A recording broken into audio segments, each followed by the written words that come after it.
Hi, this is Zach Meir with the Bulletin Board Heroes here at Zach's Traders Cafe for Wednesday, the 7th of August. Starting off with the FTSE 100, which managed to bounce above the rising 200-day moving average there around 78.50. We have also got back into the support line area, which was previously 80.60. Above that, looking for a return to the 50-day moving average at 82.05. But obviously still a delicate situation, and we could still fail around here, which was previous support, 8100 area, and then head back and test the 200-day line. But hopefully the worst is over on that front. Moving on to the DAX, which was the leading indicator on the downside last week, and here struggling as was maybe feared yesterday, 17,500, the bottom of the second gap.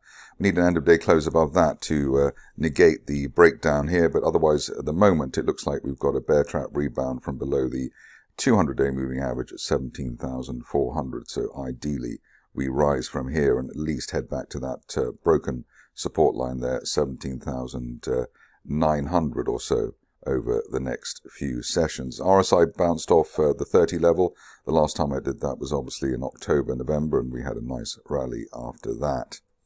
Moving along to the Dow, and here you can see that the market filled that gap there. It's also closed basically on the 50-day moving average level, 39,400. So we're looking for at least a rebound back towards neckline support there, 38,000, even if the market then fails after that. But maybe that the worst is over, and I think you can also see that there's an uptrend line basically from back in March, where the market bounced around 38,500. Next up is Bitcoin, where I think also we're looking at a bit of a sigh of relief. Bear trap from below the old 53,000 July support there, and above that, looking for this market to head back to the area of the 50 and 200-day moving averages at 61,000, and obviously recovering that rising trend channel from back in October. RSI bounced on the 30 zone, and the last time it did that last month and in June, we had a reasonable rally. So hopefully the same thing happens here, but at least up to the 61,000 area and the two main moving averages. Moving along to gold, and here not quite so good. Still want to see this market back above 2450. If we can do that, then we're back on track for a move up to as high as 2600 by the end of this month, which is based on the top of that rising trend channel from back in December. Otherwise, there's an opportunity perhaps for this market to find support there near the 50-day line and the floor of the channel around 2385 at the moment. RSI still sticking at the right side of neutral 50 at 51, so that is a positive in terms of giving us a fresh leg to the upside. Moving on to the stocks, and starting off with Avacta, which arguably fell back rather more than we were hoping or expecting. We were back down below the 50-day moving average, but it's a bounce off a rising 50-day line. We've closed the gap there, the gap down that we had at the end of last week, and looking for this market still to break that July resistance line. That's now around the 66 pence area, so looking for that to an end of day close above that to then give us the long awaited move towards the 200-day moving average, now down to 81 pence, but still need to break that line, and that is the trigger, or should be the trigger, for a move to the upside over and above the gap close signal that we've had today. Onto a stock which I think nobody looks at, Celtic, but here we've gapped up today. We are within a rising trend channel, 5-year channel there, that's heading for £2.10, and we're looking for that over the next month or so, especially given the gap higher that we've had today, but a very strong looking chart, although I'm presuming it's very illiquid and hardly anybody trades it. Bit of a turnaround for EnergyPathways, the first proper turnaround maybe since the shares came to market. We've broken that line of resistance there from back in January. We had a full storm back in May, at the end of May, but hopefully this one is a little bit better in the sense that we're supported by an uptrend line in the RSI window, and we're also, unlike in May, we've also got a rising 50-day moving average now, and ideally we'll at least retest the May peak around 2 3/4 pence, but it looks like the fundamentals are in favour there at the moment, with the company compliant with the rather draconian net zero policy of the Labour government. Next up is Hercules, which Again, gets special treatment here. Rising trend channel there from back in September. Top of the channel there, 50 pence, which is what we're looking for over the next few days.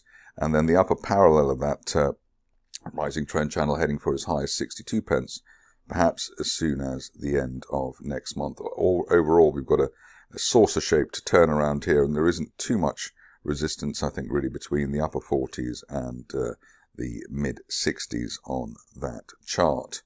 I was covering Mast as a possible recovery, kicking and screaming, because obviously the fundamentals and the history of the shares has not been exactly been great, but we managed to hit our first target there at the top of that broadening triangle from back in June, around 0.021, and above that looking for up to 0.28 for the shares, maybe by the end of this month.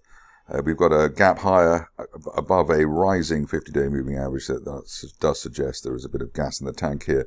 There's also a gap to fill up to 0.32 pence, and hopefully that could be done over the next few weeks. Ideally, obviously, we stay above that 50-day moving average. Optibiotix is next, and this also suffered from the rug pull of the turn of the week, but here, little W-shaped formation, just breaking recent resistance around 28 pence, looking for a retest of the best levels of last month, around 34 pence by the end of this month. RSI stayed above neutral 50, so that is a positive, as is the way that we bounced above the 200-day moving average.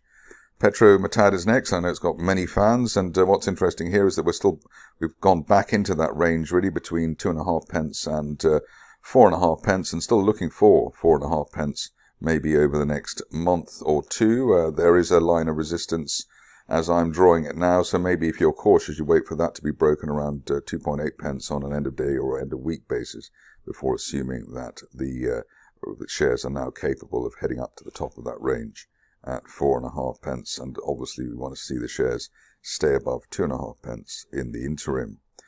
Good note today from Longspur Research on Simec, and it's done the work in terms of getting the shares back up again after the little pullback that we had from near the 3 pence level. Our technical target here has been up to 3.2 pence, which we're looking for hopefully by the end of this month. Big picture target as high as 4.8 pence, maybe by the end of next month. That ties in with one of the Longspur targets for the shares. Tertiary is next, and a nice bounce today.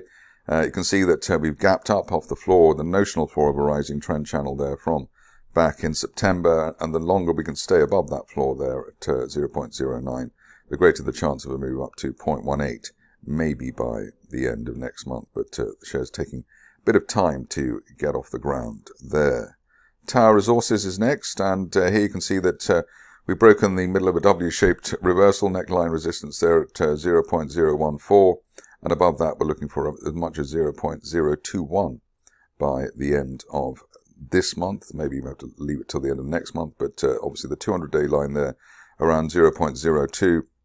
We haven't been above the 200-day moving average properly since basically the summer of 2022, so a possible change in trend there for Tower shaping up.